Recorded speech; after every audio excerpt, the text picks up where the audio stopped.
opens a window for Pakistan to be able to focus a little bit more on trade and other regional ties and issues that have been on the back burner, as maybe India's not as focused on its sort of military or other forms of rivalry with Pakistan.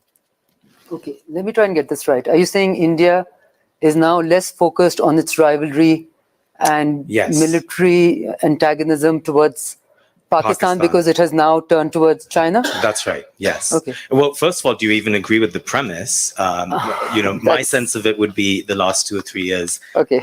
It provides some evidence for that. But then also, I mean, what can Pakistan do to try again now that you have a new government? Okay, sure. Okay, first of all, I look at China as obviously an immediate neighbor to Pakistan, and so certainly part of our region, but I also look at China as part of the broader region that we all belong to. And I would not celebrate India's antagonism towards China as much as, pretty much in the same way that I would not celebrate, any of our antagonism towards anyone else at all. I think it has repercussions and ramifications which go into decades.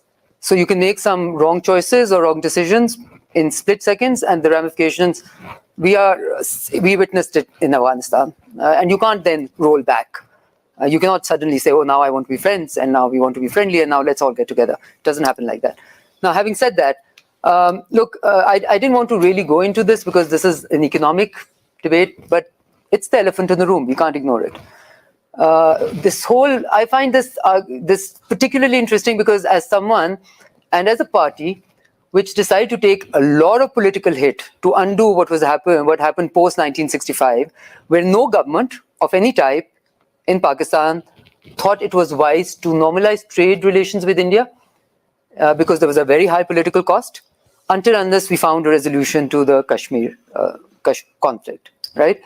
And we went ahead and we said, no, let's try and normalize things and start with people as people who are, first of all, human beings which are very similar in every way. Culturally, we look alike, we speak sometimes the same, at least the script might be different. We eat similar food, we pretty much are very similar. But we have this huge divide on the basis of the inherited disputes.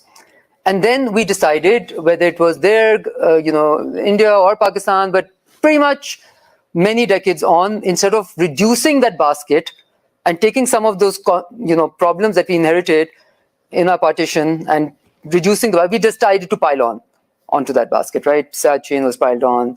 They will say another, and we can all argue this till now. We keep on doing that, and we still think, despite all of that, okay, time to break free and time to just really start normalizing, so we can then move to resolving the dispute, because the disputes, believe me, will need to be resolved in order to enable this environment to be a peaceful environment, a normal environment. You cannot have something which is within this, again, within the Security Council, recognize dispute and say, no, this is a unilateral issue. It doesn't happen like that, right? You cannot wish a reality away. But we said, okay, let's reach that resolution of disputes, but let's normalize. Now, unfortunately, as I was saying earlier, the events of the last 2-3 years of what has happened in legally Indian occupied Kashmir cannot be looked the other way, because that is almost conflagrating an already difficult situation. So then we come to this difficult place that, are you willing to step back so we can step forward? And if you're not, then what signals are you sending to everyone that every time you try and normalize, we will then do something which is even more conflagratory than what we did before? Now, all of this has reputational hazard, because then, as someone who wants to go and sell this to Pakistan, we're told, look, last time you decided to do this, look at what happened. The situation got even worse. So I really look at it as the inheritors of problem. And as my generation has lived through this, but I was born post 1971. Okay, the current foreign minister of Pakistan was even born much later than that, 10 years, I think, later. Yeah, more, maybe later than that. Now, we have a young generation of people who have not inherited the memories of partition, the memories of wars. Yet you want to be able to go to the next plane, but you have to enable, we all have to enable that together in some ways. But if you start piling on more problems, then you're disabling people who want to say, okay, let's move on. Okay, so it's exceptionally important that we are able to view this as unleashing the potential for all of us and for the poor. I mean, we tend to be host to one of the largest populations of poverty, and then want to congratulate ourselves of the little successes. I don't really see it that way. So there is potential to absolutely move forward, but we cannot be delusional about the reality, right? You cannot undo what is. So let's start the journey of showing, some movement on recognizing what the problem is, and normalizing would absolutely be the way forward. But then if you create more problems as you start the journey of normalizing, then your intentions are rightfully doubted in many quarters. Hari, you wanted to add? Minister, my feeling whenever I visited Pakistan, there's no divide among people. Mm-hmm. I have good friends. Yes. And if you talk to them and you stay in their homes, I don't see at people to people level, there is a huge divide. I've never felt it whenever I visited maybe 5 or 6 times. And a lot of my friends have come here, mainly in business. And I watched cricket there, and we were welcome even in the stadium, wherever we went. So if we don't have people to people divide, we have a dispute at political level. Why can't we park it but continue to build, which is beneficial to both the countries? Trade is not beneficial to India or Pakistan. I think it's benefit to both.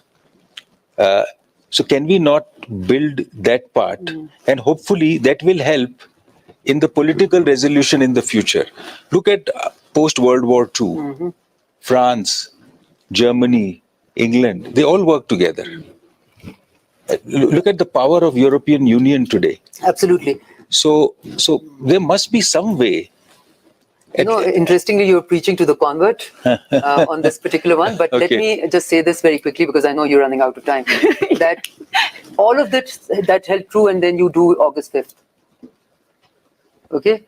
So the message that one sees on the other side is that a country which is much larger will suddenly feel that it can send jets into your country, and it can then take an issue which was already unresolved, which has Security Council resolutions, and then do something in it which will go against the bilateral commitments and commitments to the international community and Security Council resolutions. So then we start feeling, and I know, because this is, I didn't want this session to become that, then we will start feeling that we're living in the neighborhood of a rogue state, right? And that as a smaller state, and not only that, look, you may underestimate the importance of the rights of the Kashmiri people.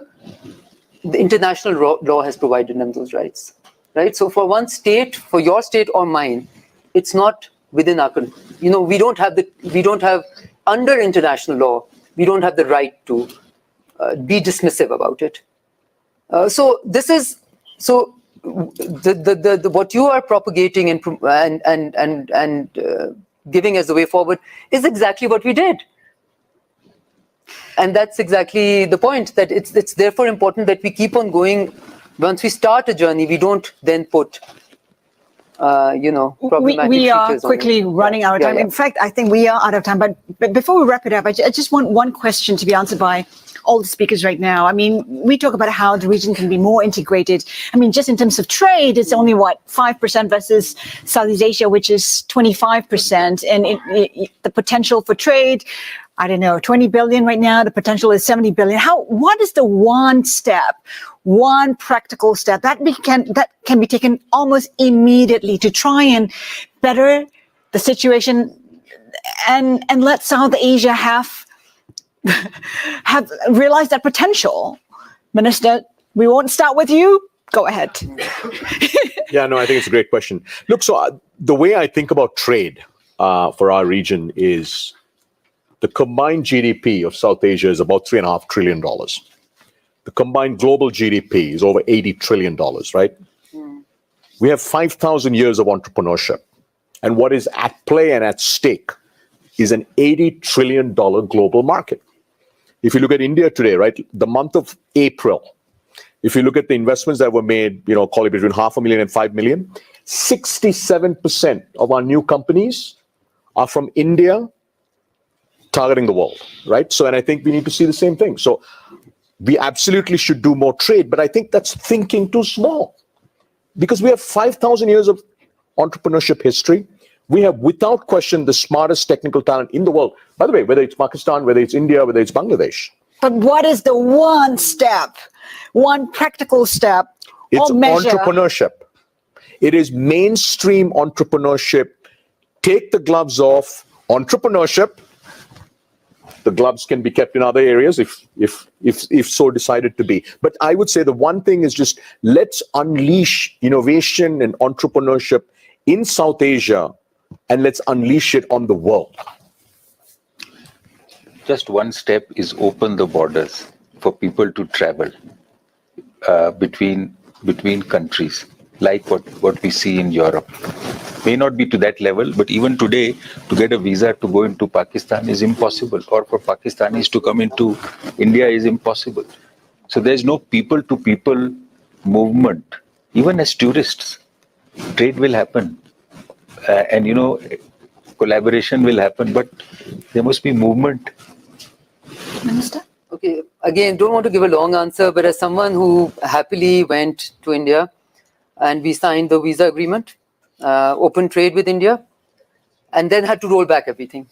So the 70-year-old answer is, let's resolve the Kashmir conflict so the elephant in the room disappears and we are able to look at each other as normal people and not one which are impeded by a situation that can conflagrate anytime. And I just want to say the last line on this being that this is not something that is a good that we'll be kind enough to give to them, right? This is a Security Council given right to the Kashmiri people. So it is just accepting reality as it exists and say we will not each be. I will say about Pakistan that Pakistan will not be a rogue state on that commitment given to the Kashmiri people, and India will not be a rogue state on the commitment given to the Kashmiri people. It's been the elephant in the room for the last 70 years, so the answer to me is a single word answer.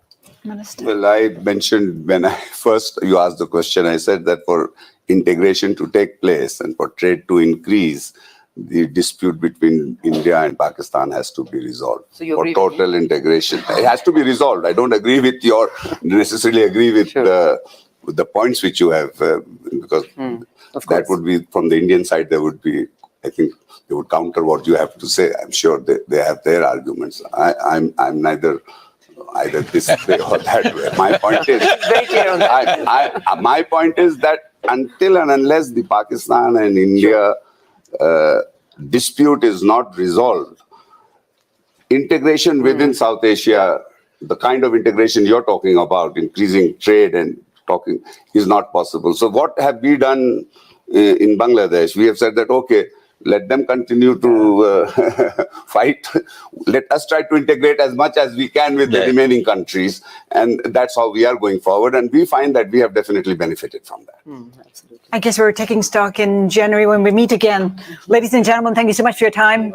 Insightful, candid. Thank you.